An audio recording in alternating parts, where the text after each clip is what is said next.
আগামী ২৪ ঘন্টায় দেশের অধিকাংশ স্থানে বজ্রসহ বৃষ্টি হতে পারে বলে জানিয়েছে বাংলাদেশ আবহাওয়া অধিদপ্তর। এর মধ্যে খুলনা, বরিশাল, চট্টগ্রাম ও সিলেট বিভাগের কোথাও কোথাও মাঝারি থেকে ভারী বর্ষণ হতে পারে। সোমবার আবহাওয়া অফিস থেকে এ তথ্য জানায়। মঙ্গলবার সকাল ৯টার মধ্যে খুলনা, বরিশাল, চট্টগ্রাম ও সিলেট বিভাগের অধিকাংশ জায়গায় এবং রংপুর, রাজশাহী, ঢাকা ও ময়মনসিংহ বিভাগের অনেক জায়গায় অস্থায়ী দমকা হাওয়া সহ হালকা থেকে মাঝারি ধরনের বৃষ্টি বা বজ্রসহ বৃষ্টি হতে পারে। এ সময় ৪ বিভাগে কোথাও কোথাও মাঝারি থেকে ভারী বর্ষণও হতে পারে।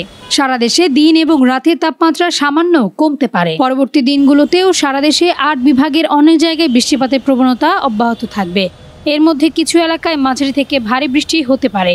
আগামী ১ আগস্ট থেকে সকাল ৯টা থেকে ঢাকা, ময়মনসিংহ, চট্টগ্রাম ও সিলেট বিভাগের অনেক জায়গায় এবং রংপুর, রাজশাহী, খুলনা ও বরিশাল বিভাগের কিছু কিছু জায়গায় বৃষ্টি বা বজ্রসহ বৃষ্টি হতে পারে।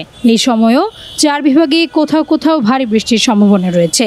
এছাড়া সারা দেশে দিন এবং রাতের তাপমাত্রা সামান্য বাড়তে পারে।